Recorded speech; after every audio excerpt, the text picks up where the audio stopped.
Hello, I'm Esther Odanga. Welcome to ASEAN in Focus.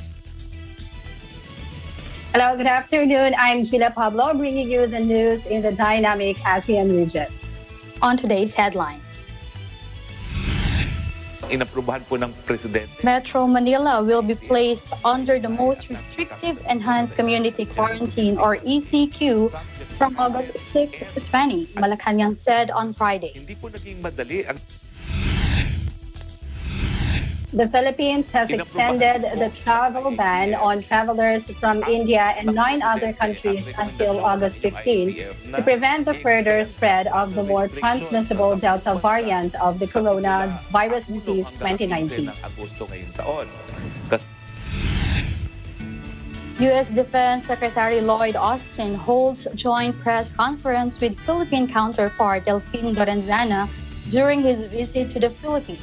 Austin said the U.S. reaffirms that security commitments in the Philippines extend to the South China Sea.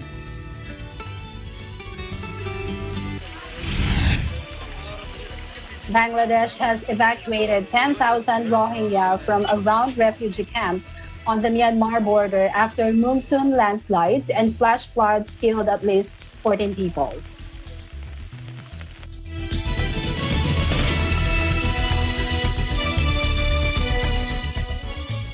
First in our news, Metro Manila will revert to an enhanced community quarantine from August 6 to 20. Presidential spokesperson Harry Roque said this was after President Rodrigo Duterte approved the recommendations made by the Interagency Task Force for the Management of Emerging Infectious Diseases.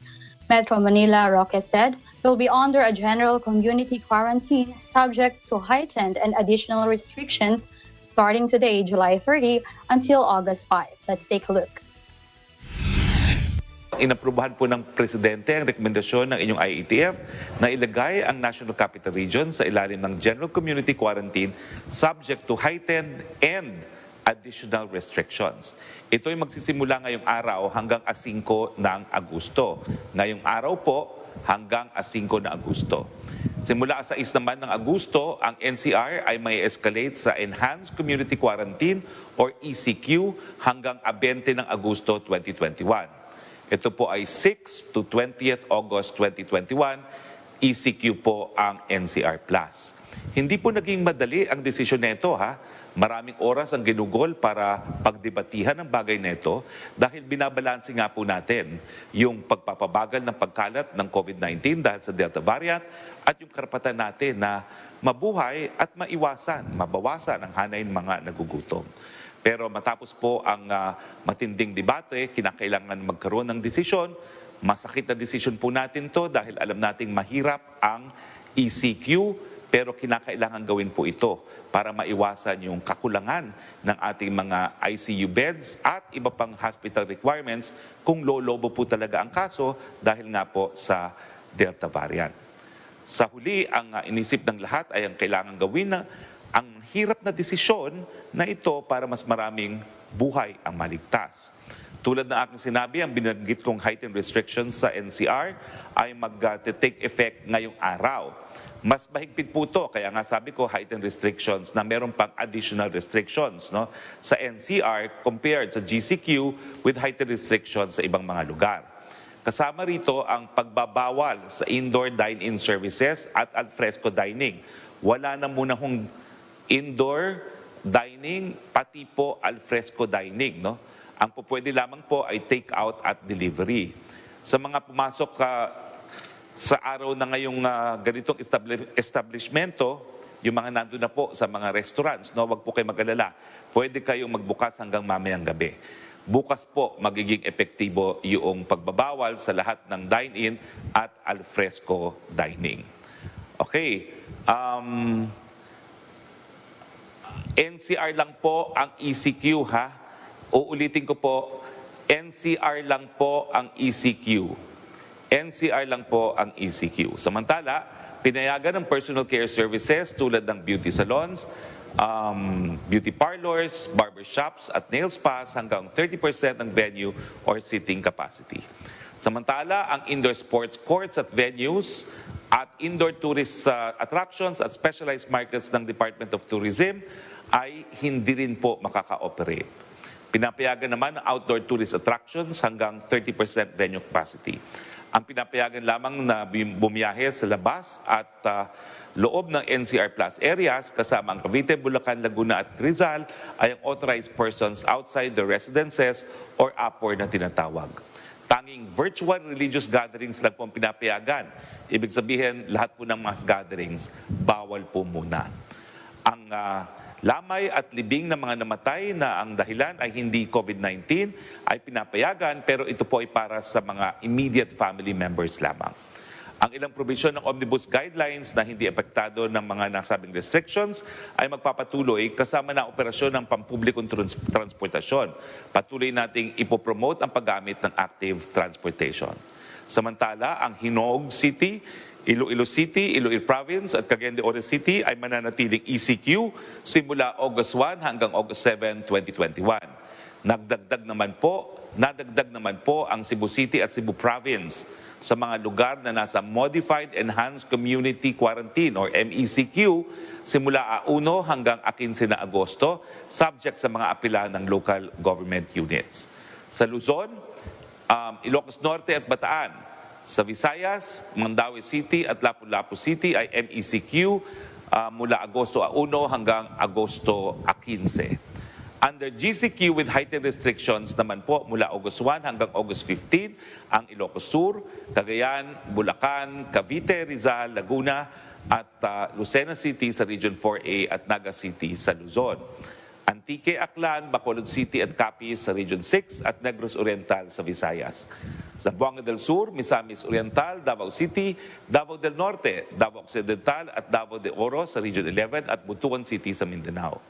Samantala, ang Baguio City at Apayao sa Cordillera Administrative Region, Santiago City, Quirino, Isabela at Nueva Vizcaya sa Region 2, Batangas at Quezon sa Region 4A at Puerto Princesa sa Laguna, Guimaras at Negros Occidental sa Region 6, Zamboanga Sibugay, Zamboanga City, Zamboanga del Norte sa Region 9, Davao Oriental at Davao del Sur sa Region 11, General Santos City, Sultan Kudarat, Sarangani, North Cotabato at South Cotabato sa Region 12, Agusan del Norte, Agusan del Sur, Surigao del Norte, Surigao del Sur, at Dinagat Island sa Caraga at Cotabato sa Bangsamoro Autonomous Region in Mindanao ay GCQ sa buong buwan ng Agosto.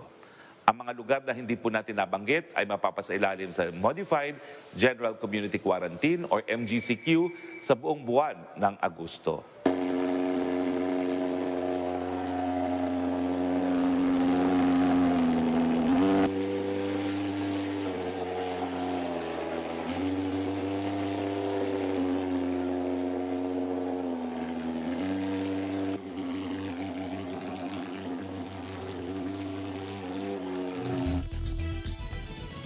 Presidential spokesperson Harry Roque also said the IATF has extended the travel restrictions in 10 countries with high cases of Delta variant. Again, let's listen in. Inaprubahan din po ng IATF at ng Presidente ang rekomendasyon ng inyong IATF na i-extend ang travel restrictions sa 10 bansa sa simula 1 hanggang 15 ng Agosto ngayong taon. Kasama rito po ang India, Pakistan, Nepal, Sri Lanka, Bangladesh, Oman, United Arab Emirates, Indonesia, Malaysia at Thailand. Sinuportahan naman ng inyong IATF ang Draft Joint Administrative Order on the Revised Standard Guidelines on the Strict Observance of Health Protocols in the Conduct of Licensure Examinations during Public Health Emergency and/or Pandemic na ginawa ng Department of Health, Professional Regulation Commission at Philippine National Police. Samantala, inaprubahan din po ng inyong IATF ang listahan ng Green Countries Jurisdictions or Territories. Ang mga ito po ay, medyo mahaba po ito Albania, American Samoa, Anguilla, Antigua and Barbuda, Australia, Azerbaijan, Benin, Bermuda, Bosnia and Herzegovina, Brunei, Bulgaria, Burkina Faso, Cayman Islands, Chad, China, Comoros, Cote d'Ivoire, Dominica, Djibouti, Equatorial Guinea, Falkland Islands, Gabon, Gambia, Ghana, Grenada, Hong Kong, a special administrative region of China, Hungary, Kosovo, Laos, Mali, Marshall Islands, Federated States of Micronesia, Moldova, Montserrat, New Caledonia, New Zealand, Nigeria, North Macedonia, Northern Mariana Islands, Palau, Poland, Romania, Sabah, Special Municipality of the Kingdom of Netherlands, Saint Barthélemy, Saint Pierre and Miquelon, Singapore, Saint Eustatius, Slovakia, Taiwan at Togo.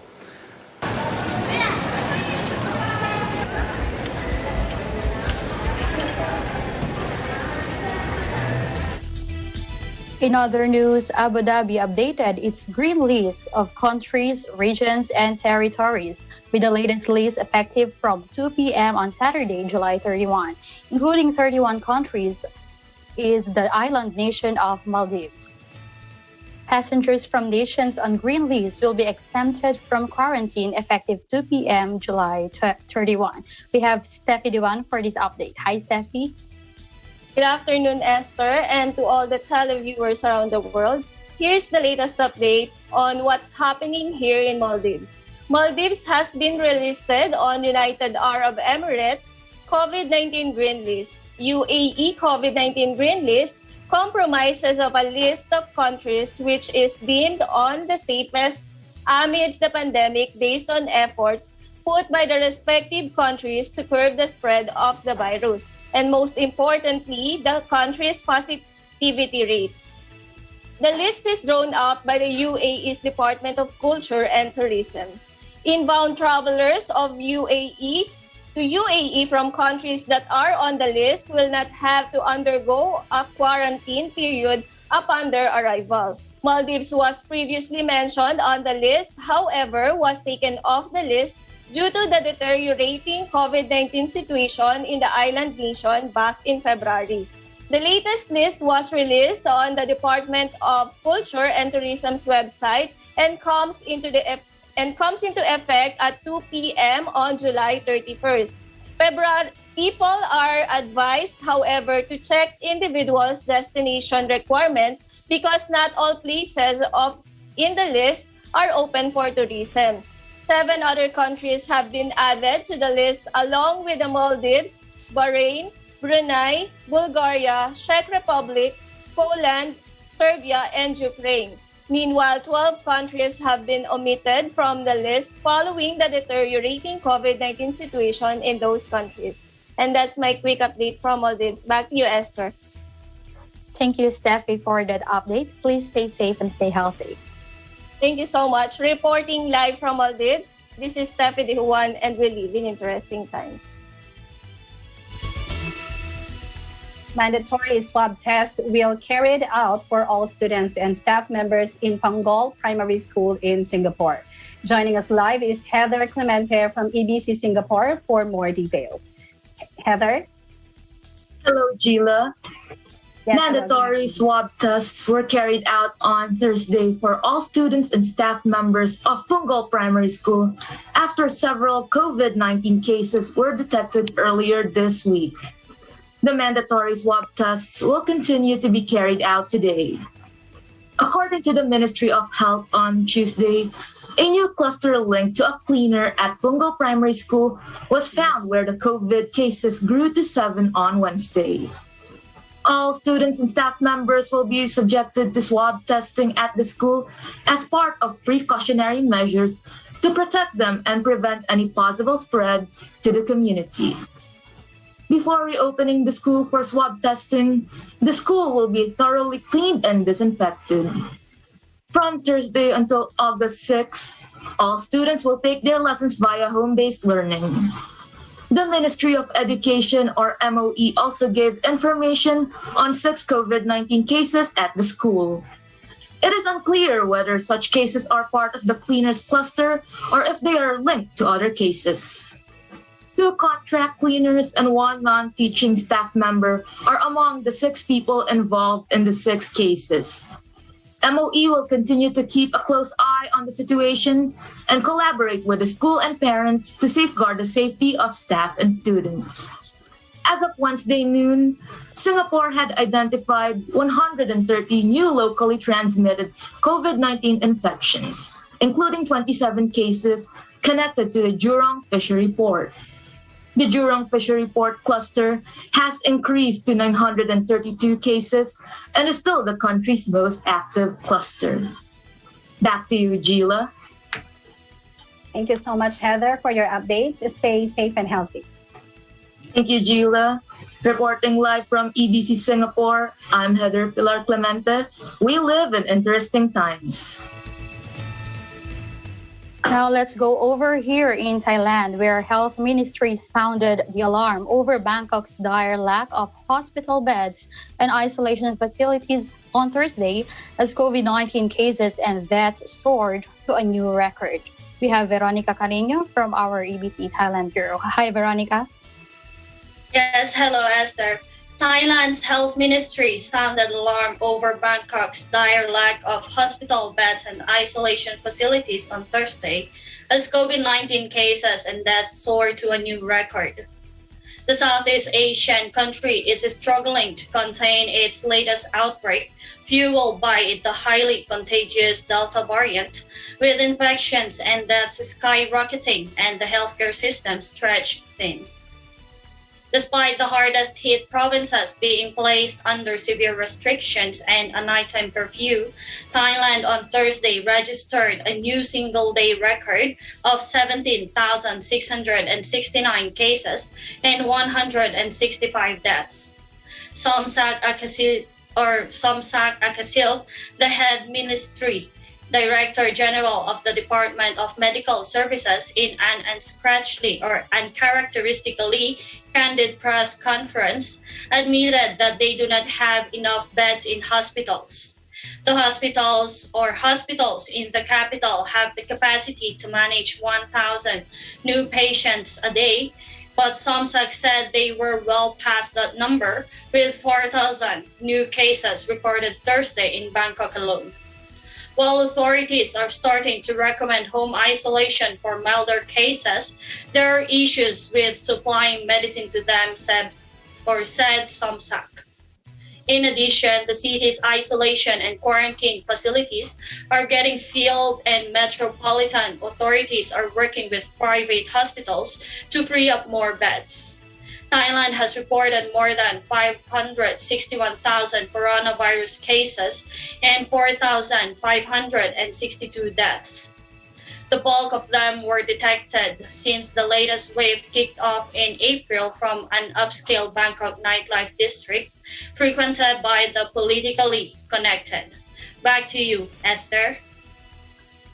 Thank you, Veronica, for all your updates. Please stay safe there in Bangkok. Yes, thank you. Likewise, and happy Friday. Reporting live from Thailand, this is Veronica Carino, and we live in interesting times.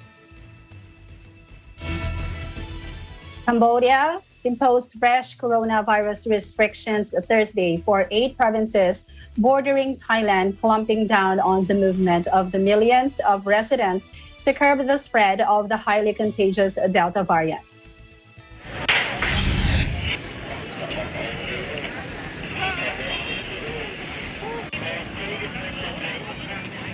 In recent weeks, scores of Cambodian migrant workers have returned home from Thailand, which is battling a Delta-fueled COVID-19 wave. Cambodian health authorities raised the alarm this week, citing 39 new Delta cases, 21 in migrant workers returning from Thailand, and the rest in contact. The clampdown in northwest Cambodia curbs travel to and from Thailand and between the 8 impacted provinces, according to an announcement by Prime Minister Hun Sen on Wednesday. It will remain in place until August 12 and affects a quarter of Cambodia's population of 16 million. While the import of goods will continue from Thailand, Cambodian migrant workers wishing to return would have to wait until after the 2-week period is over, the announcement said. The provinces include Bante Minche, where key border town Poi Phet is located, and Siem Reap, home to the famed Angkor Wat temple complex. Provincial governors will determine which areas are to be designated red zones, Hun Sen said, a label that effectively bans residents from leaving their homes, gathering, or conducting business. So far, none of the 8 provinces has said which areas will have the strictest measures. Authorities in the capital, Phnom Penh, also on Thursday, imposed a nighttime curfew for 2 weeks, restricting residents from leaving their homes between 9 a.m. and 3 a.m. Meanwhile, 2 Vietnamese companies have reached a technology transfer agreement with Japanese drug maker Shionogi to produce COVID-19 vaccines, state media said on Tuesday. Vietnamese firms AIC and Biotech have signaled a deal with Japan's drug maker Shionogi to produce vaccines, Health Ministry officials Nguyen Ngo Quang told the ministry mouthpiece Sukho Doi Song on Tuesday. The report also said all sides have signed a confidentiality agreement and the Health Ministry is preparing a plan to conduct phase 3 clinical trials for Shionogi's vaccine in Vietnam. It is hoped the vaccine will be brought to the market in June 2022. Vietnam is facing a surge in COVID-19 infections, with several areas including Hanoi and commercial hub Ho Chi Minh City put under lockdown to try to contain the outbreak. This comes after Russia announced last week that a test batch of Sputnik V coronavirus vaccine was produced for the first time in Vietnam, following a deal between Vietnam's state-owned pharmaceutical company Biotech and the Russian Direct Investment Fund. Vietnam's Foreign Ministry spokeswoman Le Thi Thu Hang has said Vietnamese authorities have also discussed the transfer of technology with a U.S. firm to produce messenger RNA or mRNA vaccines. The Philippine Institute of Volcanology and Seismology, or PHIVOLCS, has lowered on Friday Mayon volcano's status from level 1, which is abnormal, to level 0 or normal. Observational parameters have returned to baseline levels and no magmatic eruption is foreseen in the immediate future, it said. Among these parameters include the decline in volcanic earthquakes frequency, having an average of 0 to 5 per day for the last 6 months. Sulfur dioxide, or SO2 emission, has also declined below the baseline level.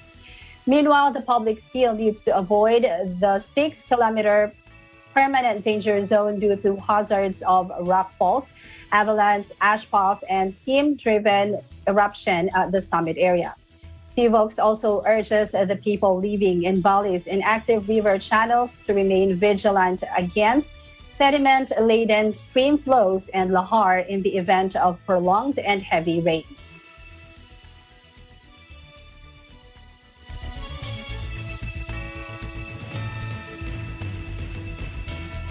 Don't go away, Gila and I will be back after a short break.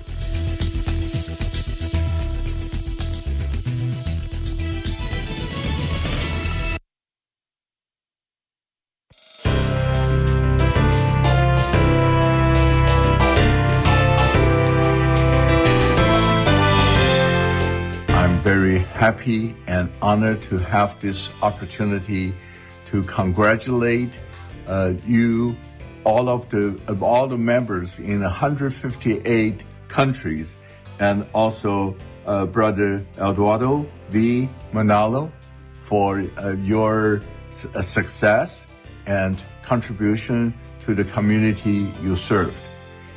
Greetings to all of you, congratulations, and happy anniversary. God bless. Congratulations and happy 107th anniversary to the members and officers of the Iglesia Ni Cristo, or Church of Christ. Special greetings to your dynamic leader, Executive Minister Brother Eduardo. Your global church, which can now be found in 158 countries, has helped communities worldwide through various outreach programs. Thank you and happy anniversary to you all.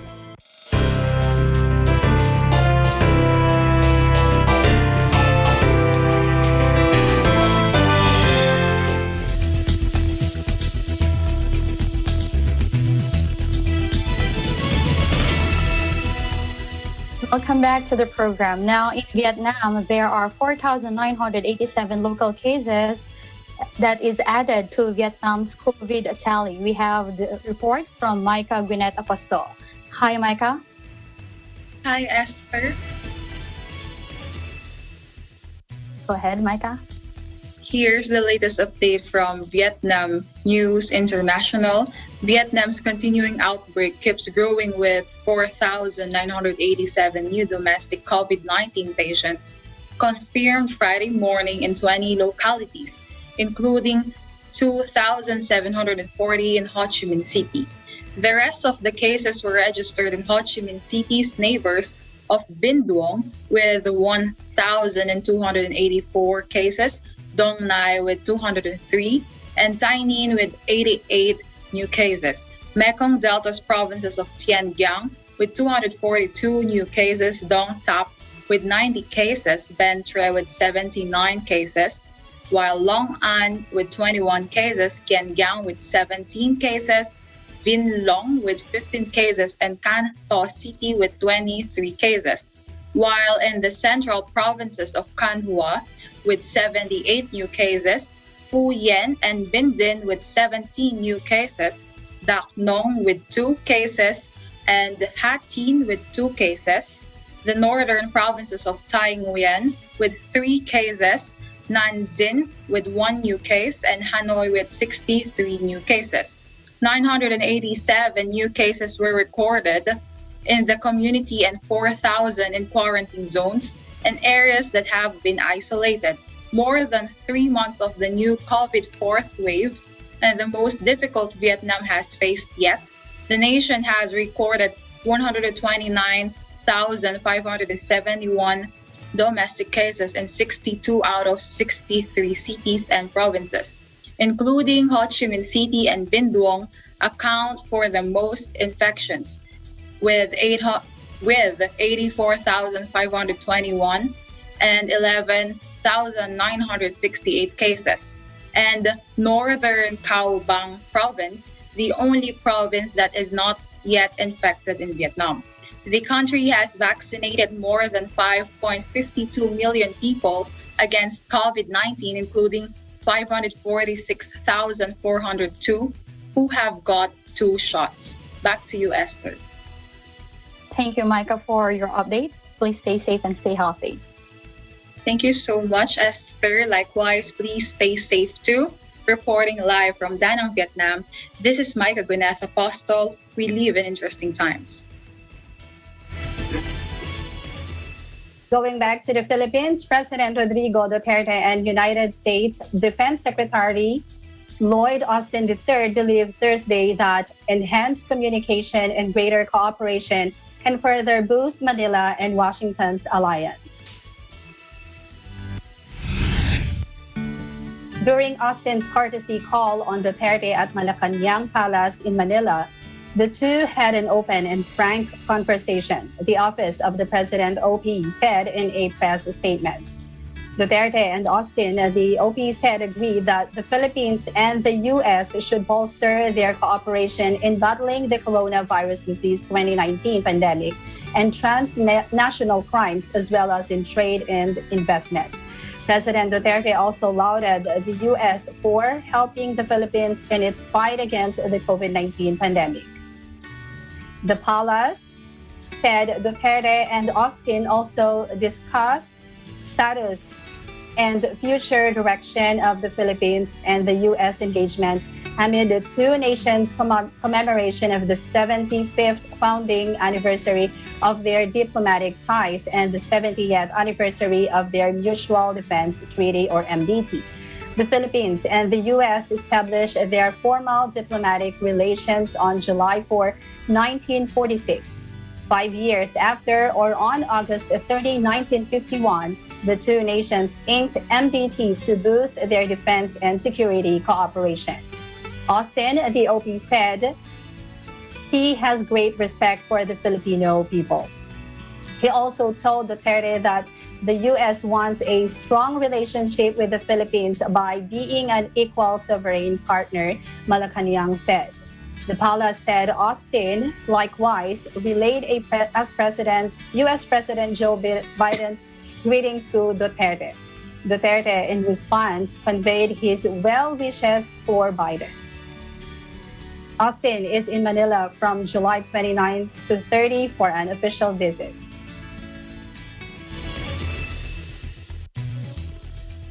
Staying in the Philippines, Philippine President Rodrigo Duterte walked back on a decision to end a key military deal with the United States. His defense secretary said Friday during a visit by Pentagon Chief Lloyd Austin. Philippine Defense Secretary Delfin Lorenzana said Friday the VFA was in full force again during a news conference with Austin, who was in Manila on the last stop of Southeast Asia tour. Let's take a look. Last night, after the meeting between the Secretary of Office and the President, after President the President decided to recall or retract the termination date of the DFA. So the DFA is in full force again. There is no termination measure pending. And we are back on track for the Secretary to plan for civil exercises under the DFA. Thank you. I also reaffirmed America's commitment to supporting a sovereign and secure... President Duterte on February 11, 2020 ordered the abrogation of VFA.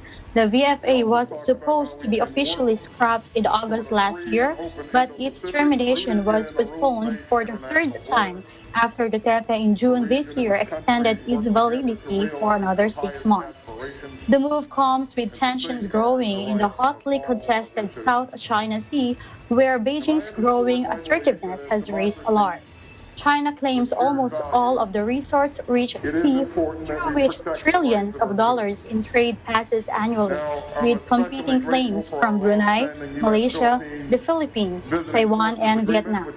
Beijing has ignored a 2016 International Tribunal decision that declared its historical claim over most of the waters to be without basis.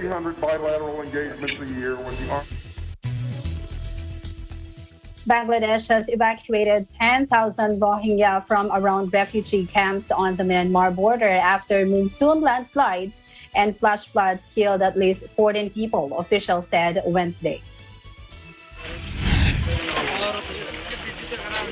After 3 days of torrential rain, the refugees, most of whom fled a military crackdown in Myanmar in 2017, were moved from hilly slopes around the Balukhali camp in Cox's Bazar, Refugee Commissioner Shah Rezwan Hayat said. Tens of thousands of Rohingya who could not find room in the camps have cleared forests on the surrounding hills and set up shelters that have since been met with landslides every monsoon season. At least 6 Rohingya are among the dead and several others were injured, officials said. The other dead are local villagers whose homes were buried. Cox's Bazar district, where more than 850,000 Rohingya refugees are packed into 34 camps, has recorded more than 27 centimeters or 10 inches of rain since Monday, according to weather authorities. Officials said about 7,000 local people outside the camps have also been moved to safety.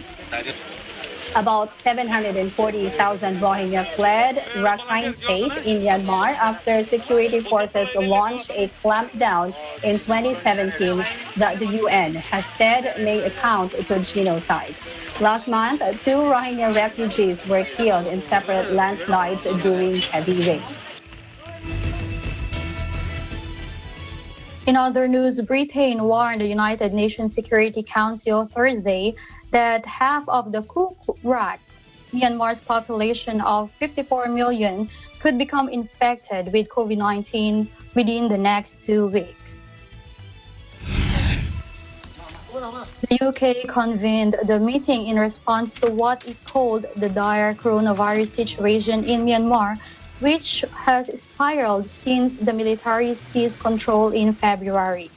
Britain's urged the Council to ensure Resolution 2565 which demands ceasefires in conflict zones to allow the safe delivery of coronavirus vaccines, is respected in Myanmar. It is vital that we consider how to implement it, pleaded British Ambassador Barbara Woodward.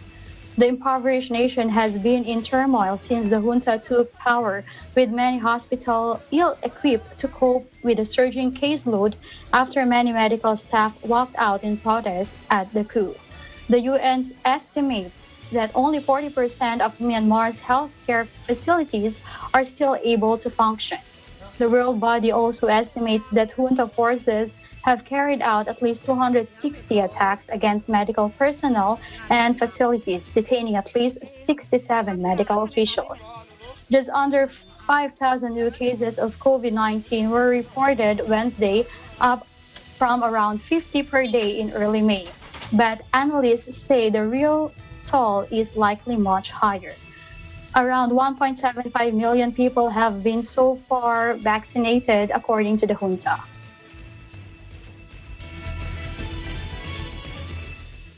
Britain announced Wednesday it would begin donating millions of coronavirus vaccine doses around the world, including Commonwealth countries, following its pledge to provide 100 million jabs globally by next June. Foreign Secretary Dominic Raab said the rollout of an initial 9 million inoculations from Friday would go to Kenya, Jamaica, and several Asian nations. He said, I quote, they will go to countries, vulnerable places like Laos and Cambodia, partners like Indonesia, Malaysia, and a range of Commonwealth countries from Kenya to Jamaica, end of quote. Britain has committed to sharing 100 million COVID-19 vaccine shots by the middle of 2022, with 30 million to be sent by the end of the year.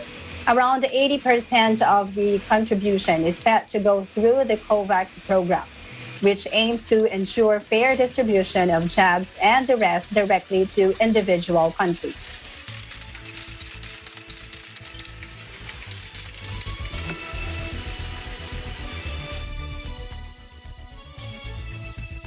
Meanwhile, the United Kingdom is donating 415,000 doses of Oxford AstraZeneca vaccine to the Philippines as part of its global commitment to combat COVID-19.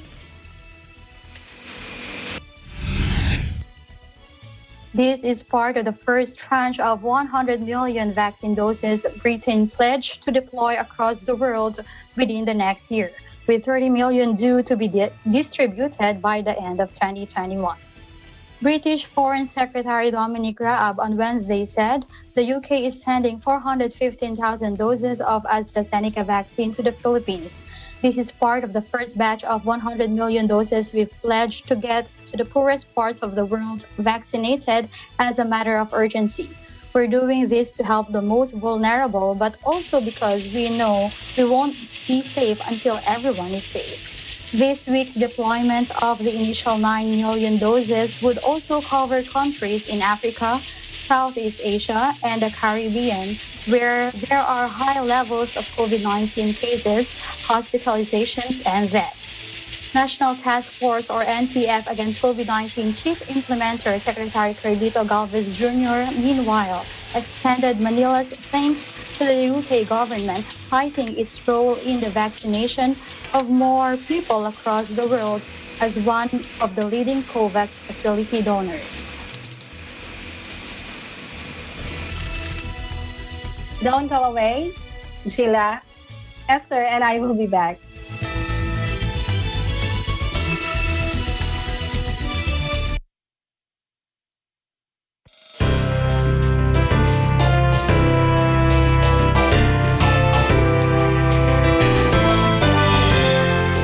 Congratulations to the Iglesia ni Cristo, or Church of Christ, especially to the members and to the Executive Minister, Brother Eduardo V. Manalo, on your 107th year anniversary. Your presence is now in 158 countries. You bring peace, love, and hope in many communities. On behalf of the Embassy of the Philippines in Canada, I send our warmest greetings and felicitations to the Iglesia ni Cristo on the occasion of its 107th anniversary. They have continued to engage in much-needed initiatives to support and uplift the vulnerable and the disadvantaged around them. Indeed, in these trying times, every helping hand makes a difference in a person's life. Once again, my personal congratulations to Brother Eduardo V. Manalo and to the entire Iglesia ni Cristo.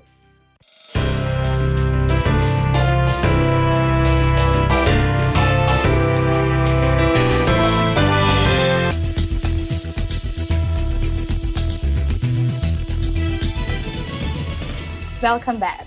The government targets end-to-end processing of business applications in 1 day before the year ends, Department of Trade and Industry or DTI Secretary Ramon Lopez said.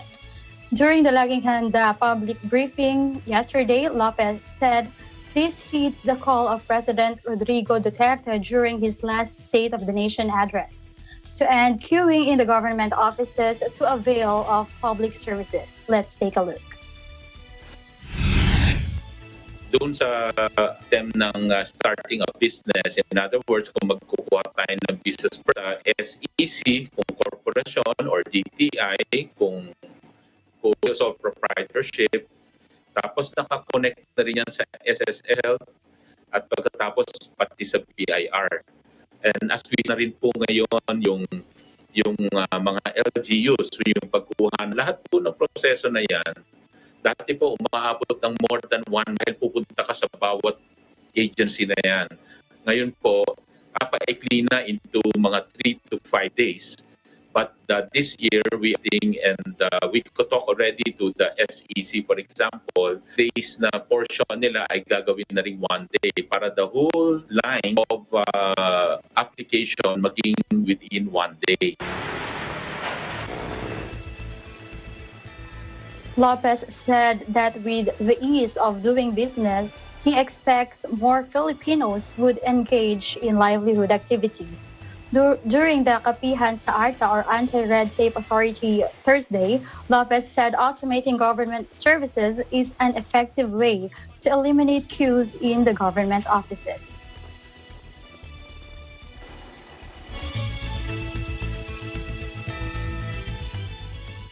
Myanmar's economy is expected to shrink by 18% in 2021, the World Bank said Monday, as a result of massive unrest following a military coup and a resurgent coronavirus outbreak.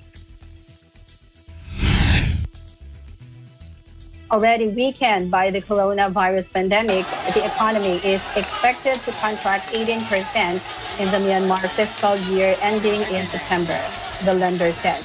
Shutdowns, strikes, and internet blackouts have reduced liquidity and constrained the banking sector, it said, with the local kyat currency depreciating by around 23% against the United States dollar.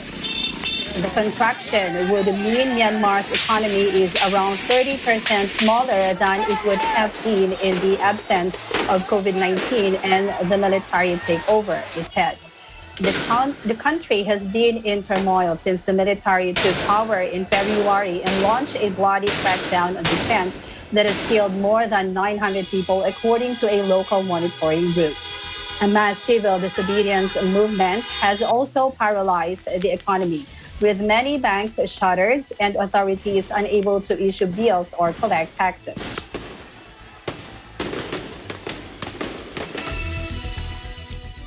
A vast forest complex in Thailand has been added to the UNESCO's World Heritage list, despite the UN's own experts' warning of human rights violations against indigenous people in the area. The Keng Krachan Forest Complex in western Thailand is rich in biodiversity, including the critically endangered Siamese crocodile, UNESCO said Monday in its listing announcement. But it is also home to an indigenous community of ethnic Karen people who have long accused the Thai government of using violence and harassment to push them off their land. Thailand had lobbied for years to get World Heritage status for the complex, and Prime Minister Prayut Chan-o-cha praised UNESCO's decision, vowing to protect the forest according to the international standards. The World Heritage Committee did not list the park in 2016 and 2019 because of rights concerns. The dispute has been simmering for decades. While many indigenous residents were allegedly driven out of the area, those remaining were not allowed to cultivate the land. Authorities say their farming activities would damage the forest, but activists argue that traditional farming methods do not harm the environment. Rights campaigners have accused Thai officials of using harassment and violence to force indigenous people out.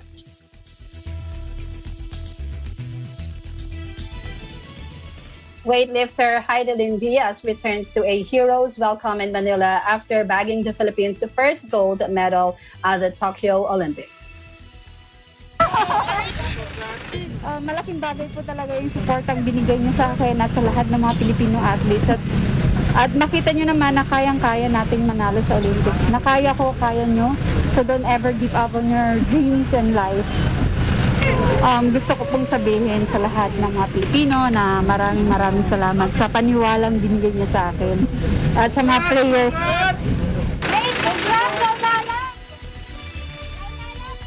Diaz, a Philippine Air Force officer, is welcomed by her colleagues in uniform waving the flags as she journeys to a hotel for a government-mandated quarantine.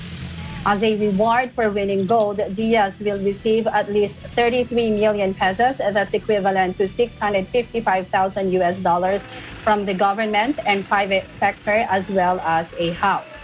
Property developer Mega World Corporation also announced Tuesday it would give the Philippine Air Force women a residential condominium worth 14 million pesos. It could also prove a game changer for other Filipino athletes. Presidential spokesman Harry Roque said Tuesday, acknowledging government financial support was insufficient. Milyon-milyon po ang pinangako ng presidente para doon sa makakamit ng gintong medalya at ang pribadong sektor ay naglaan din ng milyon-milyon. I think itong victory na ito is also a game changer for Philippine sports. Ito po yung dahilan siguro dahilan para pag-isipan ng ating mga policy makers na kinakailangan talaga maglaan ng mas malaking suporta sa ating mga atleta.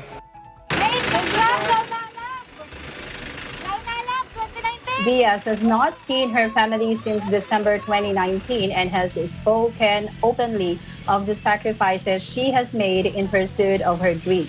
But after a sleepless night, Diaz said Tuesday she was already thinking about the Paris Olympics in 2024. Philippine Air Force Chief Lieutenant General Alan T. Paredes has pinned weightlifter and Tokyo Olympic gold medalist Heidelin Diaz with her staff sergeant chevrons shortly after she arrived in the country Wednesday. Heidelin, a sergeant at the Philippine Air Force, was promoted to Staff Sergeant effective Tuesday in honor of her historic gold medal win after dominating the women's 55-kilogram weightlifting competition last July 26. Being a true hero that she is, she was meritoriously promoted and was pinned with the Staff Sergeant chevrons by the Commanding General, Philippine Air Force Lieutenant General Paredes, along with Secretary Eduardo Año, said PAF spokesperson Lieutenant Colonel Maynard C. Mariano in a statement. Paredes met and welcomed Diaz during her arrival at the Ninoy Aquino International Airport Terminal 2. This in Parañaque City, along with representatives from the Philippine Sports Commission and Philippine Olympic Committee. As part of the safety protocols against the coronavirus, Diaz will be undergoing the 10-day mandatory quarantine. Diaz bagged the country's first gold medal since it joined the Olympics in 1924 after dominating the women's 55-kilogram weightlifting competition. President Rodrigo Duterte congratulated weightlifting champion Heidelin Diaz for winning the country's first ever Olympic gold medal at the 2020 Tokyo Olympics and rewarded her with an additional 3 million pesos aside from the monetary incentive earlier provided by the government. Let's watch this. You will have one of the highest of the nation's presidential medals, the Presidential Medal of Merit. Sa iyo rin yan. It will be given to you, I think, here in appropriate ceremonies. Thank you so much, President. Thank you so much, President. And in addition to what the law gives to you, batas to that yung may gold by law will be given 3 million plus yung gold mo plus 3 million ang ibigay ko sa iyo. President Duterte also awarded Diaz the Presidential Medal of Merit and gave her a fully furnished house and lot in her hometown in Zamboanga. The Olympic hero arrived on Wednesday in Manila after claiming on Monday the country's first Olympic gold in the women's 55 kilograms. Aside from 3 million pesos reward given by the president, she will receive the 10 million pesos incentive from the government on top of other monetary incentives from private individuals. Duterte also gave some advice to Heidelin, adding that her victory was a blessing from God. Prior to her win on Monday, Heidelin Diaz won a silver medal in the 2016 Rio Olympics. Senator Christopher Bongo and other members of the president's cabinet also greeted and congratulated Heidelin on her victory. Among them are Health Secretary Francisco Duque, Presidential Spokesperson Harry Roque, and Vaccine Czar Secretary Carlito Galvez Jr., who was a former Chief of Staff of the Armed Forces of the Philippines.